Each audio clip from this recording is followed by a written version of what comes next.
Hi, I wanted to speak about the importance and the joy of sharing food with our children.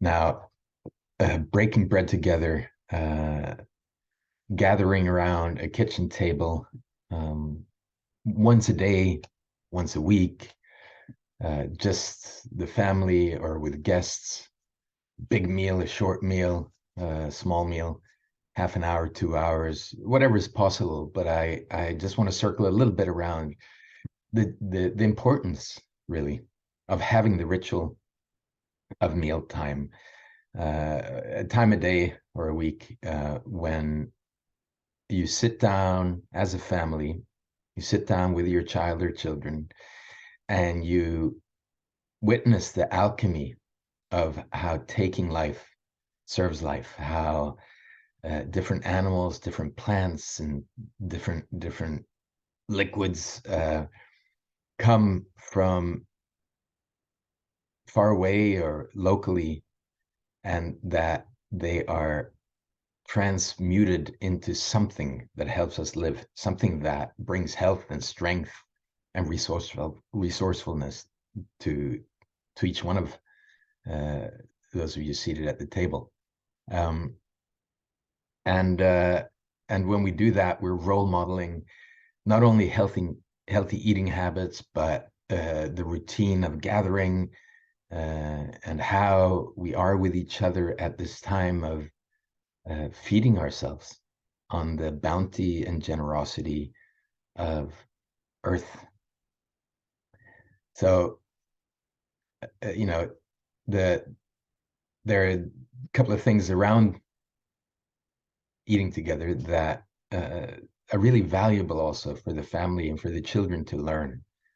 So there are some responsibilities they can pick up from a very early age, deciding on what to eat, knowing what they like, trying things that they might be hesitant to eat, like mushrooms or avocados or whatever it might be, crayfish, mussels, whatever it might be that the child is like, oh, I'm not so sure.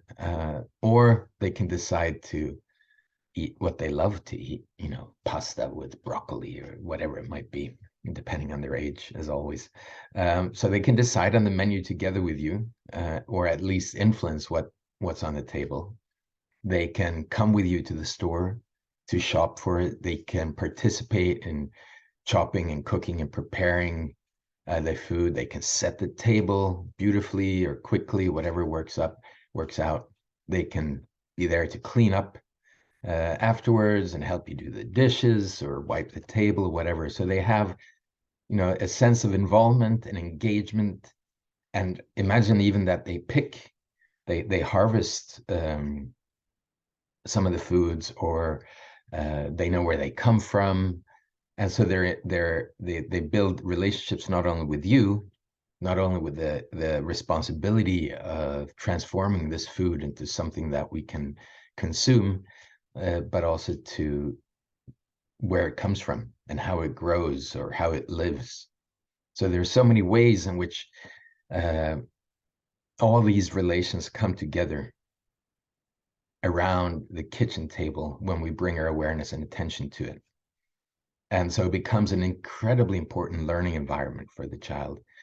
And to recognize that, you might want to share some gratitude before the meal, or have a pause for a way of recognizing everything that's been done to bring the food to your table, everything you've done, and everything people who have grown or raised the food that's on your table, or prepared or baked or whatever it might be. And then, of course, how nature has sustained and fed those plants and animals so that they can gain the strength and the health that then becomes what feeds and sustains you. So a pause in gratitude to recognize what's on the table, what's in our lives, what brings us here, what makes it possible for us to sit together. Uh, whatever it might be that you choose to do. So some people just take a moment to hold hands and then say thank you. You might sing a song, might say grace if that's what you do. Whatever it is, to take a pause and recognize that there's a bit of a threshold moment going from possibly separate lives during the day to coming together and sitting down together. So, it's also a beautiful time to disconnect from all the digital technologies and screens that otherwise pull us apart often, and to see if you can have a time when you go old school and just get analog and focus on the kinship. And what's beautiful after the first bites that might happen in silence as you ravenously begin to eat this delicious meal, and that's taken time to prepare, or maybe it's been quickly prepared, because you don't have a lot of time. But once that first bites of silence are done, then the stories start coming. What have you been up to today, and what's made you happy, what's been challenging, whatever it is, you start to share stories. And it's a wonderful time for children to begin to learn about the adult life. Maybe you have guests there, they learn about other people, different ages. And if they have their mouths full, maybe they'll listen more than perhaps they're wont to do. And you can also ask your child questions and hear something other day and ask follow-up questions. I have a few videos on the art of asking questions to stoke curiosity and learning in your child. You might look those up. So that's the meal. You're sitting there, you're being fed by these wonderful beings that give us strength, and you're also feeding each other with stories. I had a professor when I went to university. She taught a small class of us, maybe 10, 15 of us.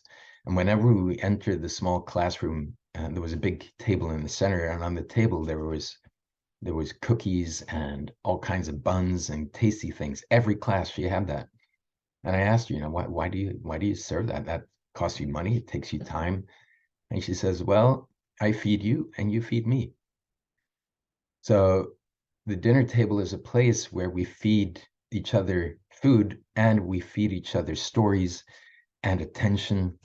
And there is this continuous reciprocity that happens and strengthens the kinship bond, strengthens the family, and also teaches the children role models for them, both nice ways to relate to each other, but also healthy eating habits. There are lots of studies that show how gathering together in meal times affects the eating habits and the health of children as they reach adolescence and adulthood, that those times of gathering are really important. So not only does it bond the family to have some kind of routine around shared meals, but it also provides the role modeling our children can need as they grow older and as they leave home, for sustaining a healthy relationship to food, a healthy relationship to their bodies, and a healthy relationship to people as well as to earth. So this very, very simple routine of eating together is a wonderful, wonderful routine to strengthen kinship bonds and to fold children into the family and give them behaviors, routines, habits, memories that they can fall back on again and again as they grow older. If you like this video, please press like, then press subscribe and hit the bell button. You'll get notifications of future videos. But that's all for now. Thank you. Bye-bye.